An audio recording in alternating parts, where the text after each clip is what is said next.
Welcome to Awareness to Action, a podcast brought to you by the Northwestern Community Services Board Prevention Department. I'm your host, Casey, a social worker and prevention specialist here in Virginia. Our podcast goal is to promote wellness through conversation, connection, and action. We hope each episode will leave you feeling inspired and motivated to look for ways to get involved in your own community. Hello, and welcome back to Awareness to Action. I'm excited to welcome Gail Maddox Taylor to the show today. Gail is the Director of the Office of Behavioral Health Wellness for the Virginia Department of Behavioral Health and Developmental Services, also known as the NPN, where she provides leadership in Virginia's prevention efforts. Gail also leads Virginia's statewide initiatives, including problem gambling prevention, suicide prevention, mental health first aid, adverse childhood experiences, and behavioral health equity and disparities initiatives. Gail has served as the NPN liaison on the board of the Society of Prevention Research, is on CADCA's Coalition Advisory Council, and serves as the National NPN First Vice President. Clearly, Gail is incredibly engaged in work and service to her community. Gail has had a remarkable career, and we are lucky to be talking with her as she prepares for retirement. I can't describe how motivated I felt by the end of our conversation. Gail's heart for others is evident, and I think her words of wisdom can serve as guideposts for us all. As a heads up, Gail and I broadly discuss topics including suicide, substance use, trauma, domestic violence, and mental health issues throughout this episode.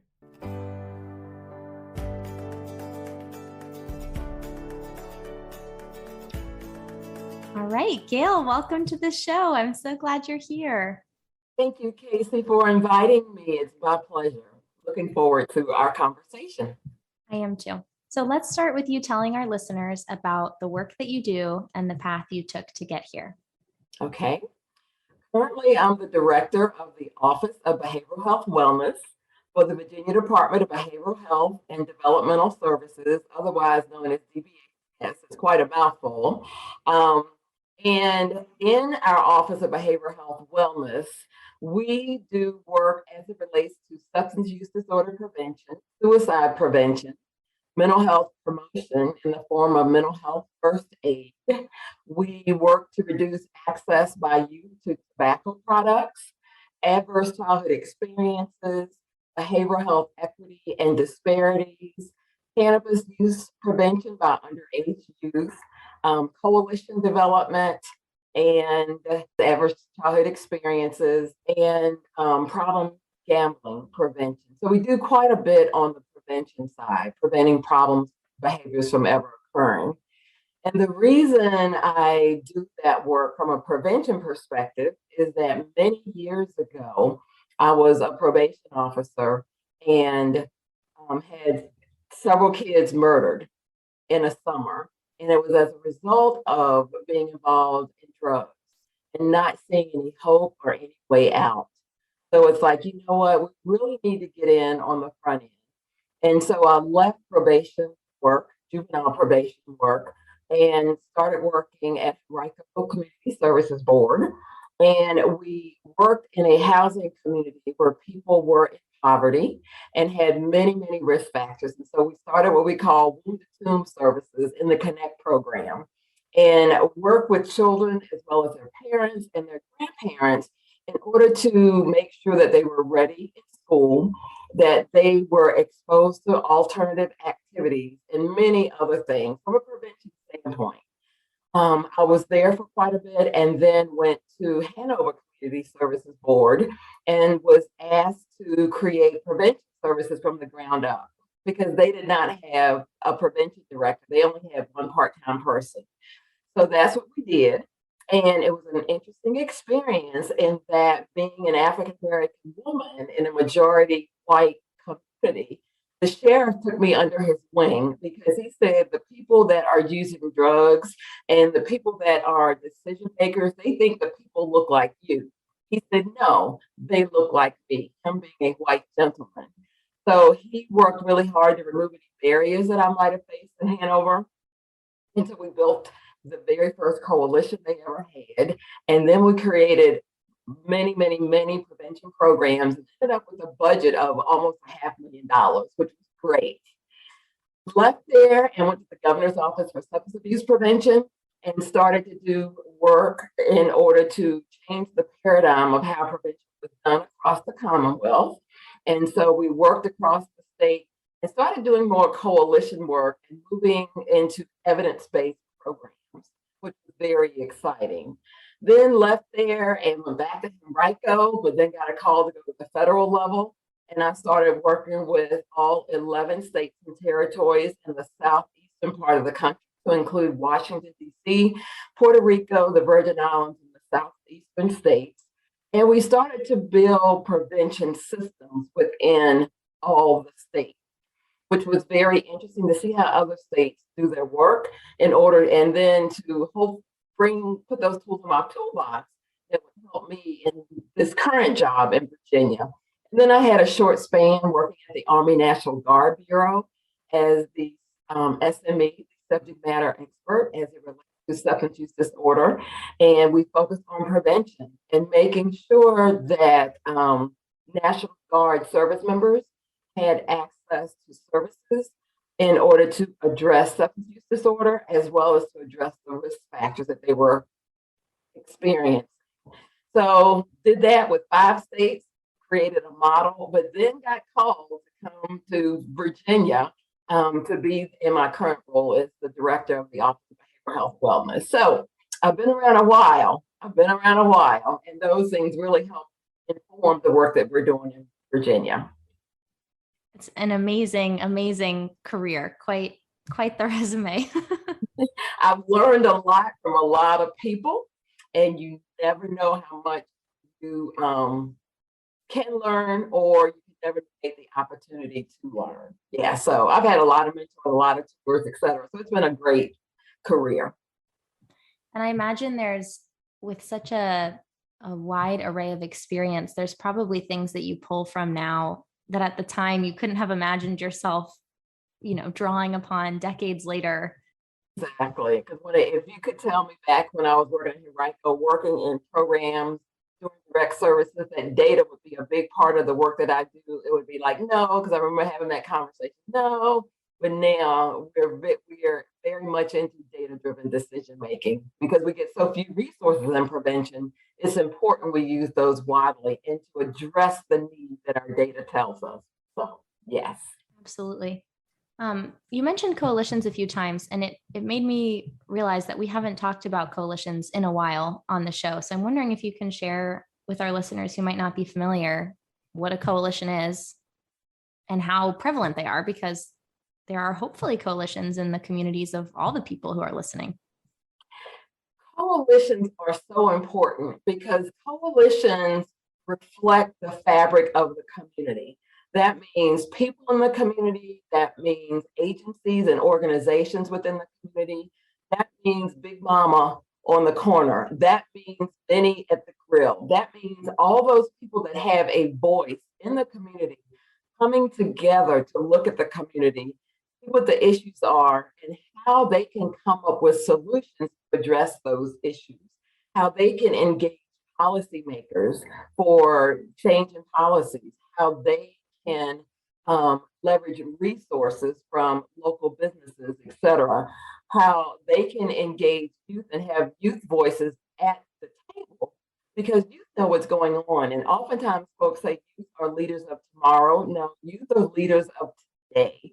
There are youth-led coalitions that have made monumental changes within communities. So once again, they're part of the fabric of communities. And coalitions, that's what they are. They are the fabric of the community that's come together as members of that community to address community needs. So very important. We have a huge initiative within our office where we're trying to build more coalitions across the Commonwealth. We had approximately 24 5 years ago. We now have 64 that are active. We're excited about that. We require the community services boards to partner with the community coalition in order to make sure that we have a clear understanding of the needs of the community. Because guess what? The community is at the table. There's a place for the voices of the community to be heard. So that's the importance of coalitions.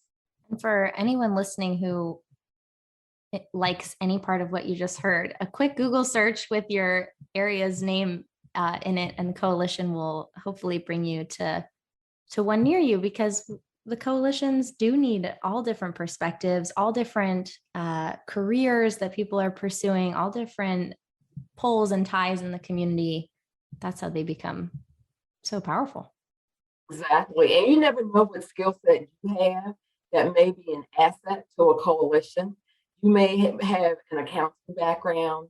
You may just enjoy putting packages together, packets of information together.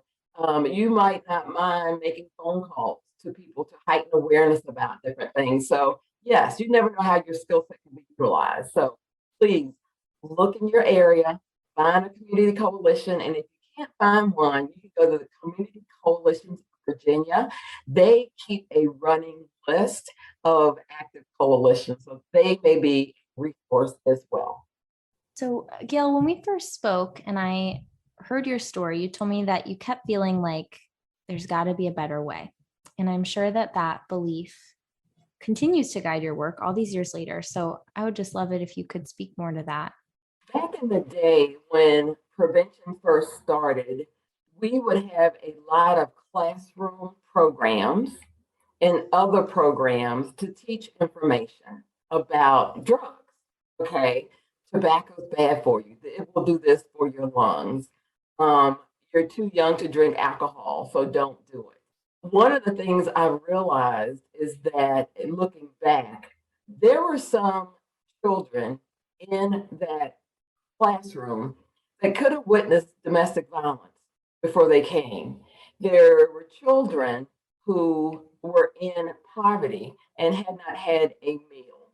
There were children who, let's say from a more affluent background, mom and dad may have been working 24/7. There's very little connectedness because of their focus on job and career. So there's a sense of isolation and loneliness.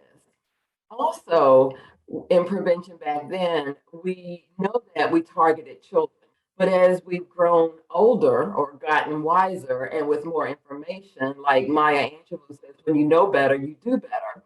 We know that we need to do across the lifespan prevention because risk factors can be at any age, okay? And we also always need to take into account, we need to build that protective factors in order to buffer the impact of those risk factors.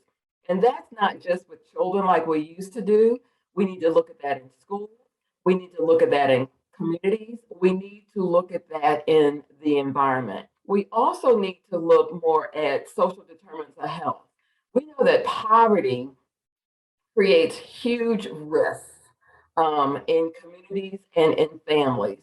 So those social determinants of health, having access to healthcare, having access to services, are key variables as we look at doing our prevention work. We need to look at policies, we need to look at practices, and not just focus on giving out information within a classroom or within a small group. We need to start looking at changing the environment so that everyone has access to a healthy environment, which is why, like when we do our tobacco work and underage access, we make sure that local retailers know not to sell tobacco products to young people, as opposed to just teaching young people in a classroom tobacco is not good for you. You really need to look at those environmental factors so that not just those 24 kids in the class are impacted. All communities, all kids are impacted by decreasing their access to tobacco. So yeah, there are a lot of things we need to do differently. Another area that's really critical in how we do our work, looking at those adverse childhood experiences. Once again, you've had Keith Cartwright, who is one of our state champions as it relates to adverse childhood experiences. Start looking at how we can prevent ACEs because we've changed our philosophy. Historically, there's always been a gateway drug. We would say tobacco is the gateway to alcohol or other drugs. Now we say that adverse childhood experiences is the gateway, which is trauma, to problem behaviors, not just substance use disorder, but suicide, emotional illness, depression, anxiety. We also know that ACEs can be a precursor to physical challenges as well, physical problem behaviors. So yeah, so we are looking at a lot of different things now. We've changed the way we do our work to include those things, which we weren't aware of those connections back in the day when I first started prevention. And that's been a huge shift across so many areas of human services, not just in prevention, and truly every level of care. We're learning and understanding more and more how that trauma plays into the work that's currently being done or the issues that we're currently seeing. What other paradigm shifts or systems development have you seen in your time in the state? Because I'm sure there's been a lot of it. There's been a lot of it. I think I mentioned one that I just want to reiterate again, going from not just doing work in the classroom, but doing work in the environment. The development of coalitions, because historically community services boards have been the primary source of prevention work. So going more from an agency approach to a community-based approach through community coalitions. Additionally, one of the things that we have really shifted is that we have gone from doing prevention services to creating systems that deliver prevention services. And when I say prevention systems, I mean we look at the strategic prevention framework model so that we look at data. Once again, I said, I can't see me doing the data piece, but now that is the foundation for the work that we do. We know it's important to have data, to do data-driven decision making, to help identify those problems within the community, problems within the state.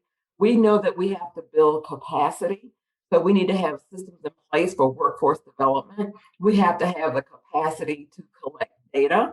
We need to have a strategic plan in order to take that data and create a logic model that informs a plan and how we're going to take that data, do an evidence-based approach, and what outcomes we want to achieve. We know that we need to implement with things that work. Back in the day, it's like, okay, if we tell an auditorium of young people, or if we go to a church and just heighten awareness, that should be it. And it's like, it takes a little bit more than that. The data did not support that we were getting any outcomes. So to do evidence-based, not just programs, but practices and strategies. Ideal strategy, a community coalition. Okay, we know that's effective. We also have to evaluate what we do to make sure that we are doing our due diligence to deliver what we told the communities that we would deliver and that we're actually seeing change. And with that, we have to figure out how to sustain our outcomes and to do culturally relevant services. Not every service is going to be, or initiative is going to fit the needs of every culture. We have to be very clear to meet those cultural needs within our communities. What might work in Southwest won't work in Richmond City, okay? What would work with a Hispanic community, a program that does not even have an interpretation in language, that's not going to be effective if we aren't clear on what the cultural relevance will be for a particular initiative and strategy. So yeah, that has changed a lot as it relates to the work that we do. So a lot of paradigms have shifted from prevention in the classroom to prevention across the lifespan, changing the environment for everyone, and not just one person at a time. Population health is different, is new, and we're excited about it. Yeah, it is exciting. How do you ensure and encourage that the programs being implemented are culturally relevant? What does that look like? Going back to the coalition and having the voices at the table, you have to make sure you hear the voices of the community. Okay. And there's so many different aspects of culture. It's just so important that you do your due diligence to research to see if this particular strategies, who it was effective with, who it was not effective with. Have those conversations with members of the community that you're targeting or that have reached out to you to see what they think would be effective. For example, in the Southwest, we know that many of our programs, practices, and strategies go through the faith community because the faith community is a huge part of the culture in most of the Southwest. So we know in order to be culturally relevant, the faith community has to be at the table. A lot of those pastors and rabbis and whoever else that represents the faith community, they need to be a part of the conversation. So communication, having that conversation to hear about community needs. One of the key stakeholders in many of the African American communities have been in the barbershop, with the barbers being leaders of the messages as it relates to mental health, reducing the stigma of mental illness. And when you have your barber have a candid conversation with you, that is a culturally relevant aspect for African American communities, well, African American men specifically. Well, my barber told me this when he was, taking care of me. So it's like to have those champions with the various communities, it's so important to determine if it's going to have relevance as a strategy in those communities.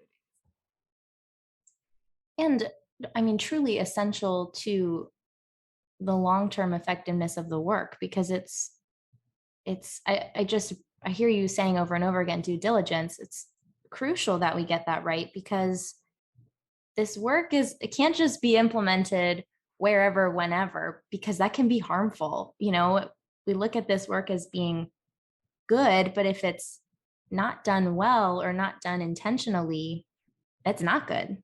Right. It can be harmful or ineffective because I know of a community in the Virgin Islands where folks came in, they thought that they knew what the needs are. They did focus group. The community told them what they wanted. And the folks that did the needs assessment were like, no, y'all need better schools. The community said, we need to have porta toilets around in our community to prevent some of the other issues. And that's one of the things that they talked about. But it was just like none of the needs were listened to by the voices of the community were not listened to by the folks that came in to do the needs assessment. And that's an issue also. If you come in without establishing relationship and thinking that you know better, it's not going to work. You have to be respectful. And if you want it sustained, you have to have champions within the community that's bought in and that's able to bring in other members of the community to engage in whatever efforts you might have. So yeah, there's a lot of examples of that. So you have to start with community members, hearing their voice, respecting what they're saying, and working in partnership, not top down, but working in partnership with the community. Yeah, because people will hear me say that if Big Mama does not give you entree into that community because you've ignored her, you won't get into that community. So be respectful of who the leaders are that the community has identified, not who you think the leaders are, if you ever want to make an impact, because those voices are important. Before we started recording, we were talking about humility and how valuable that is in every piece of this work. Every piece of this work, it is so important because if you go in thinking that you know more than the members that live in that community, regardless as to the community, that is not a good place to start at all. Humility, cultural humility, respect, just some basics in human connection are just crucial if you want to make an impact or work with the community to make an impact within the community. And as practitioners or people in the field of human service, that requires a lot of self-reflection and checking yourself of why am I here? What's my task? If I'm here to do a needs assessment, but I assume I already know everything, why am I doing the needs assessment? Exactly. And if you're going from your lens and your lens only, you can bet that that's not an accurate depiction of those community needs. The voices of that community need to be a part of that needs assessment. The lens that they see through needs to be reflected within that needs assessment.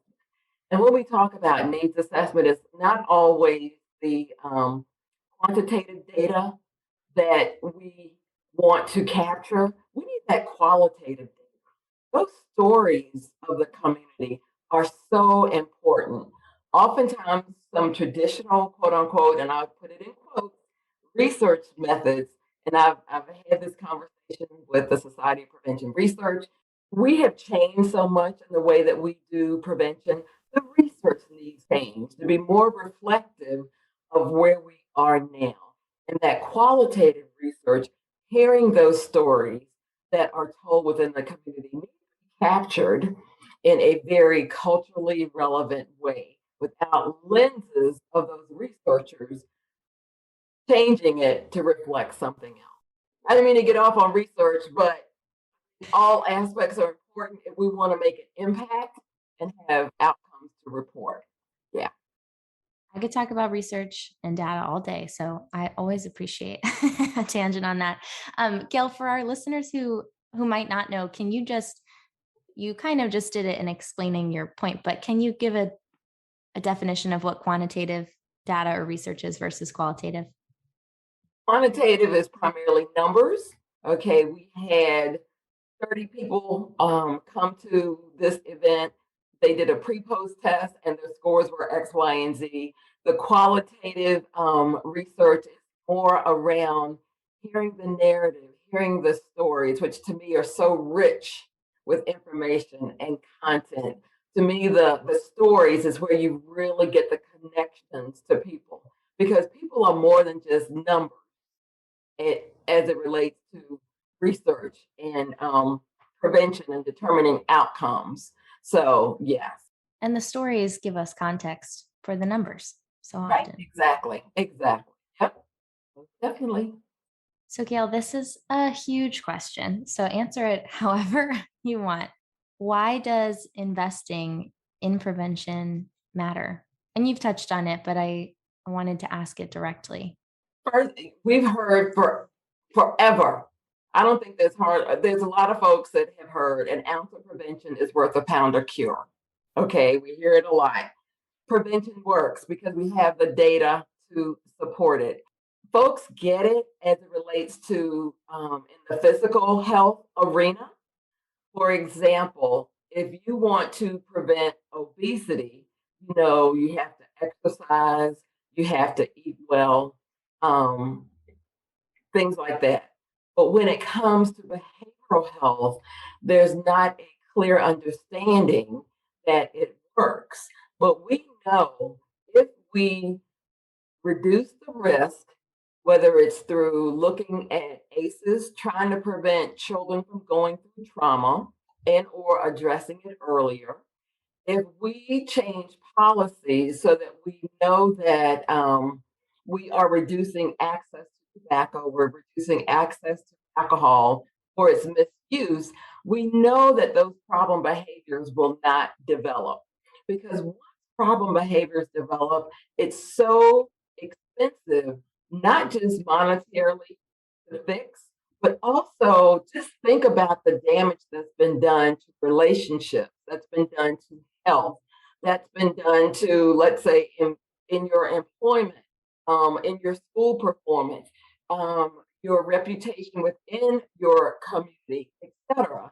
So it's really important that we work to put strategies in place that prevent problem behaviors because the further you go up to the continuum where you might need treatment, the more damage has been done at many levels of a person's experience.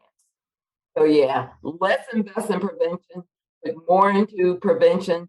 That way we can decrease the opportunity for people to need treatment and yeah, have a whole lot more to work on, to fix, to rectify. Yeah. I think when people who are not engaged with preventative work hear prevention, they think about like the programs and maybe the substances that we're trying to address.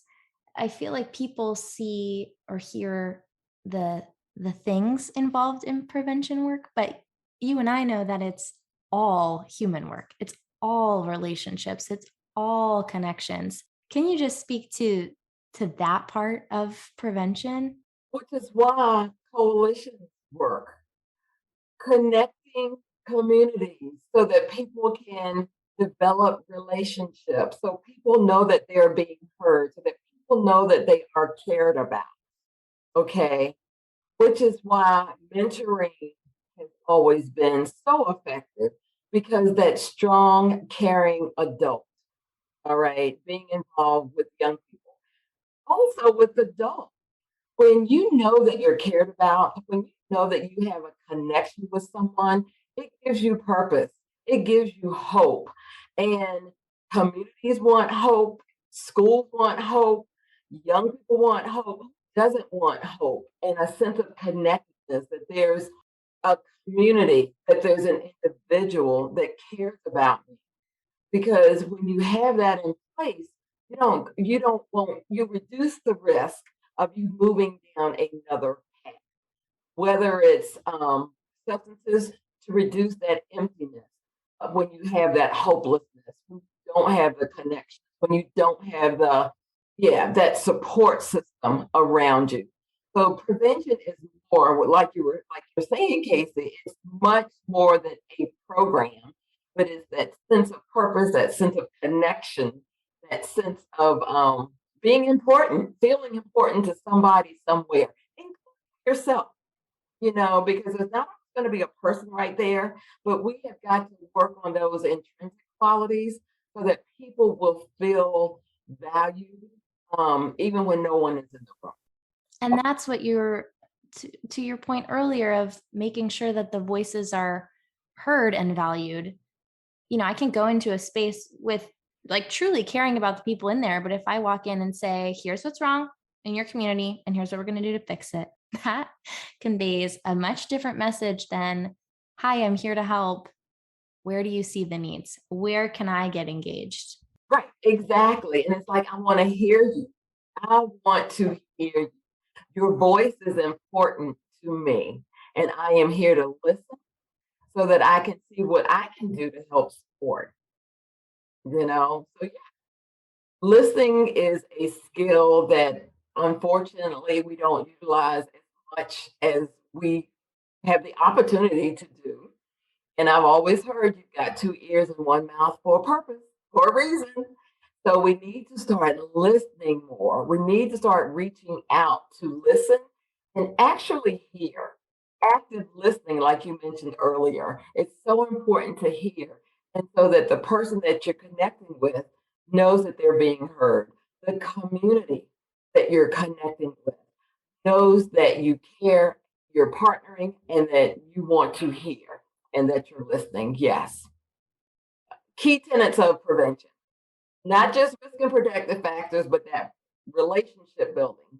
Without those relationships, you just can't achieve what you would like to achieve. I'll just throw this out. A friend of mine was going to work on his doctorate in prevention.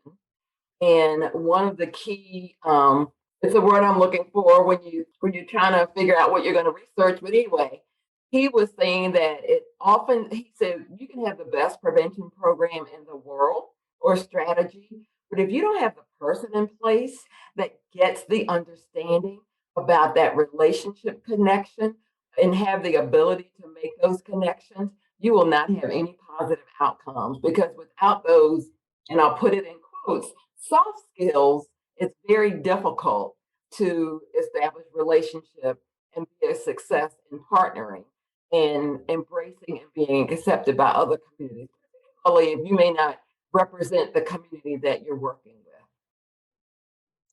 That's why prevention can't be like mass produced and sent out to the whole nation to work for everyone. It needs people who are in their communities and care about what they're doing and are willing to kind of see it more as an art than it is a science as well. I don't want to act like prevention's not a science. It's both.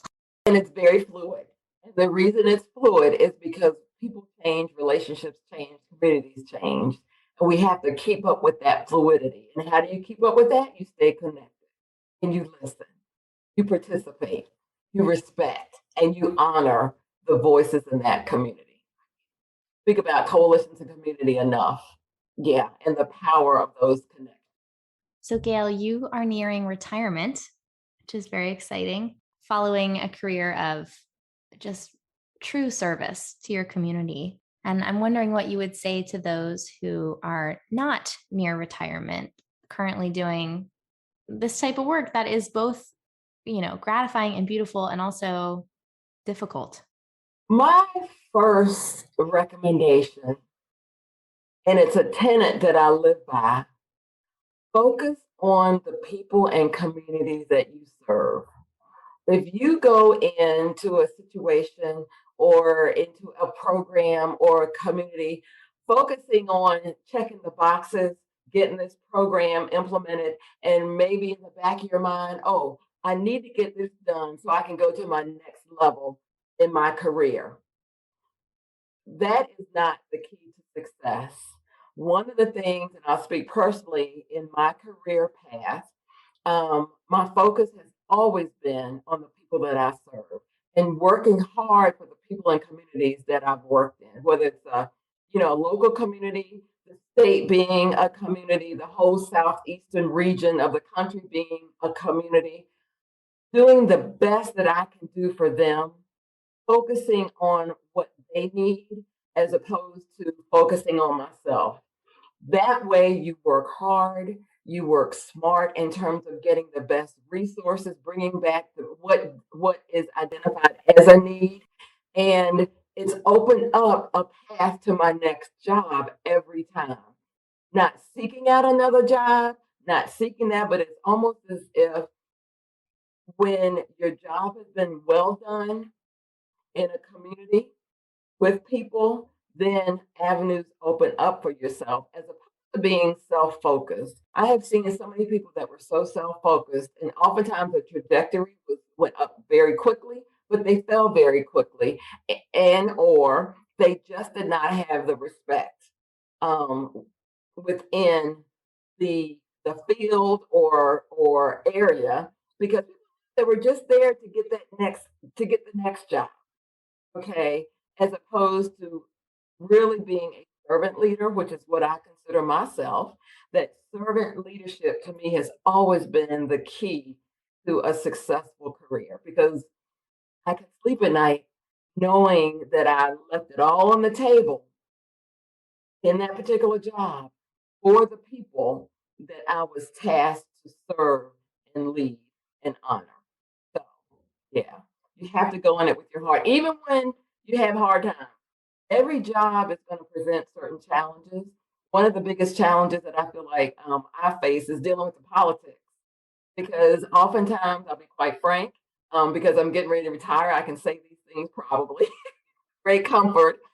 Sometimes I've seen so many politicos that are in there just for their next step in that ladder of success as to really focusing in on making a change for the people that they serve. Okay.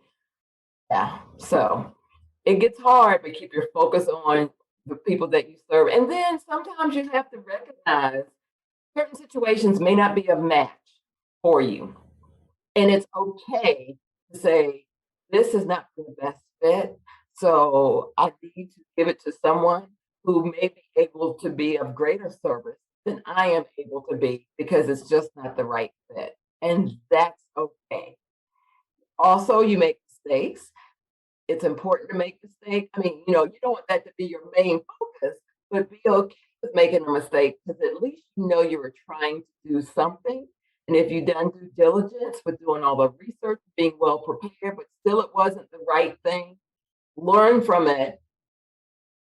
Someone told me one time, eat crackers, drink water, roll around on the floor, dust yourself up, off, and start moving again. Let's try it again. Yeah. So those are just some key things that I've learned from in my career. That is wonderful advice.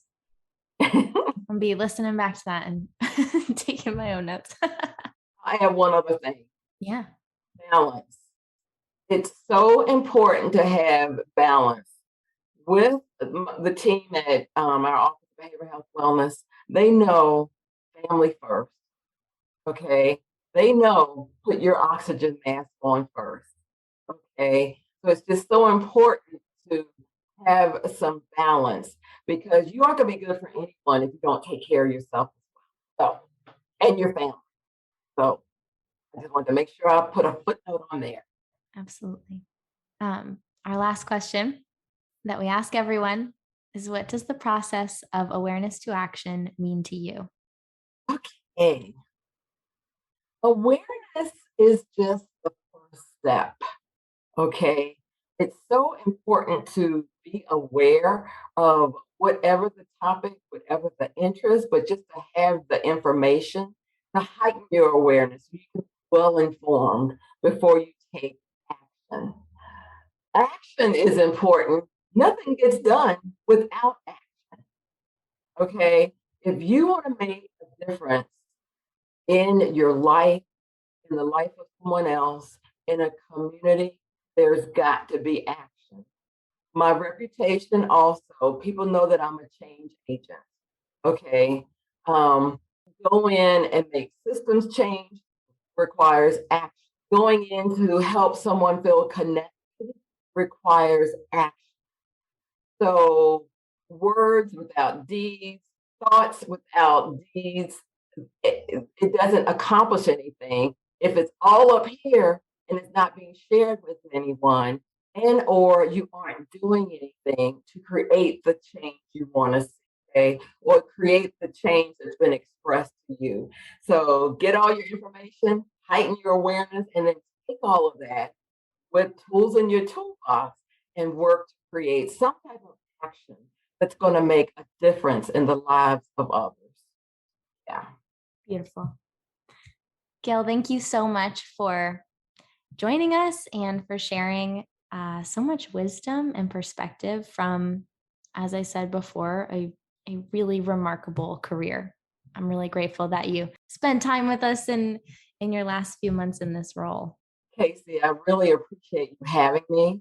Once again, I think it's been an honor. It's been a pleasure to be in this field, and it's up to me to make sure I share some of the things that I've learned that have helped me, and hopefully it will help others as they go along the path of hopefully prevention, coalitions, etc. So thank you. I appreciate it. I think it absolutely will help others.